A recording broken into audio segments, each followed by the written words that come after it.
Hello viewers, medicine হেলথবিডি চ্যানেলের পক্ষ থেকে আপনাদের সবাইকে স্বাগতম জানাচ্ছি আরও একটি নতুন ভিডিওতে। ভিউয়ার্স, আজকে আমরা যে ওষুধটি নিয়ে আপনাদের সামনে আলোচনা করব সেটির নাম হচ্ছে ওডমন ট্যাবলেট। মেডিসিনটি নিয়ে বিস্তারিত আলোচনা করব, এর ব্যবহার, পার্শ্ব প্রতিক্রিয়া, সতর্কতা। এছাড়া এই ওষুধটি কারা সেবন করতে পারবেন, কারা সেবন করতে পারবেন না, এই ওষুধটি গর্ভাবস্থা এবং স্তনদানকালে সেবন করা যাবে কিনা এবং এটির বাজার মূল্য সহ বিস্তারিত আলোচনা করা হবে আজকের এই ভিডিওটিতে। তবে তার আগে একটি কথা, আপনারা যারা আমার চ্যানেলে নতুন, যারা এখন আমার চ্যানেলটিকে সাবস্ক্রাইব করেননি, দয়া করে আমার চ্যানেলটিকে এখনই সাবস্ক্রাইব করে আমাদের সাথেই থাকুন। তো ভিউয়ার্স, প্রথমেই মেডিসিনটি সম্পর্কে কিছুটা পরিচিত হয়ে নেওয়া যাক।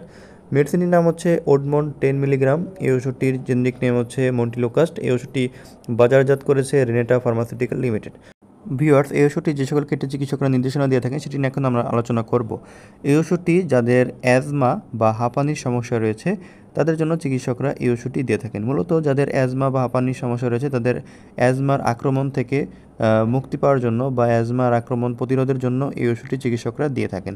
এছাড়াও যাদের দীর্ঘমেয়াদী বা ক্রনিক অ্যাজমার সমস্যা রয়েছে তাদের চিকিৎসার জন্য চিকিৎসকরা এটি ব্যবহার করে থাকেন। ভিউয়ার্স, এছাড়া যাদের অ্যালার্জিক রাইনাইটিসের সমস্যা রয়েছে সে সকল রোগীদের ক্ষেত্রেও কিন্তু এই ওষুধটি চিকিৎসকরা অনেক সময় দিয়ে থাকেন। অনেক সময় অ্যালার্জিক রাইনাইটিস হলে আমাদের যে সকল সমস্যা দেখা দেয় সেটি হচ্ছে যে নাক দিয়ে পানি পড়া, সর্দি, হাঁচি, কাশির ইত্যাদি সমস্যাগুলো সাধারণত হয়ে থাকে। তো অ্যালার্জিক রাইনাইটিসের যে সকল সমস্যা হয়ে থাকে সেই সকল সমস্যা থেকে মুক্তি পাওয়ার জন্য কিন্তু চিকিৎসকরা এটি দিয়ে থাকেন। এছাড়া এটি আরেকটি সমস্যার জন্য এটি দিয়ে থাকেন, যারা ব্যায়াম করেন, ব্যায়াম করলে কিছু ক্ষেত্রে অনেকের ব্যায়ামের পরে শ্বাসকষ্টে ভুগে থাকেন।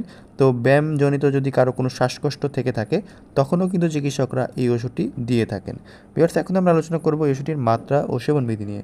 এই ওষুধটি সাধারণত যাদের বয়স 15 বছর বা যারা প্রাপ্তবয়স্ক রয়েছেন তাদের জন্য এটি প্রতিদিন একটি করে ট্যাবলেট সেবন করতে হবে এবং যাদের বয়স 6 থেকে 14 বছর বয়স তাদের জন্য 5 মিলিগ্রাম দৈনিক একবার করে সেবন করে যেতে হবে। ভিউয়ার্স, এই ওষুধটির কোনো পার্শ্ব প্রতিক্রিয়া আছে কিনা সেটি নিয়ে আমরা এখন আলোচনা করব। এই ওষুধটির কিছু পার্শ্ব প্রতিক্রিয়া দেখা দেয়, যেমন এই ওষুধটি খেলে আপনার অনেক সময় পরিপাকতন্ত্রের অস্বস্তি দেখা দিতে পারে, বমি বমি ভাব হতে পারে, মাথা ব্যথা হতে পারে, ডায়রিয়া, এমনকি জ্বর জ্বর ভাব দেখা দিতে পারে। এছাড়া এটি খেলে অনেক সময় মানসিক বিভিন্ন হতাশাও অনেক সময় দেখা দিতে পারে। ভিউয়ার্স, এই ওষুধটি গর্ভাবস্থা এবং স্তনদানকালে সেবন করা যাবে কিনা সেটি নিয়ে এখন আলোচনা করব। সাধারণত এই ওষুধটি গর্ভাবস্থায় খুব বেশি প্রয়োজন হলে তখনই কেবল এটি ব্যবহার করতে হবে। এছাড়া যদি এই ওষুধটি তেমন প্রয়োজন না হয় তখন এটি ব্যবহার না করাই ভালো।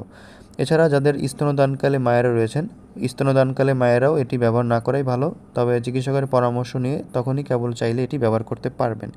ভিউয়ার্স, এই ওষুধটি খাওয়ার ক্ষেত্রে কিছু রোগীদের সতর্কতা অবলম্বন করতে হবে, বিশেষ করে যে সকল রোগীদের মানসিক সমস্যা রয়েছে, তাদের যদি কখনো হতাশা দেখা দিতে পারে সে সকল রোগীদের ক্ষেত্রে এটি সতর্কতার সাথে ব্যবহার করতে হবে। ভিউয়ার্স, সবশেষে আমরা এই ওষুধটির বাজার মূল্য জানিয়ে দিব। এই ওষুধটির 10 মিলিগ্রাম প্রতি ইউনিট বাজার মূল্য 16 টাকা এবং 5 মিলিগ্রাম প্রতি ইউনিট বাজার মূল্য হচ্ছে 9 টাকা। তো ভিউয়ার্স, এই ছিল এই ওষুধটি সম্পর্কে বিস্তারিত। আশা করি ভিডিওটি আপনাদের কাছে ভালো লেগেছে। যদি ভিডিওটি ভালো লেগে থাকে তাহলে ভিডিওটি একটি লাইক করবেন এবং আমাদের চ্যানেলটিকে সাবস্ক্রাইব করে আমাদের সাথেই থাকবেন। ধন্যবাদ।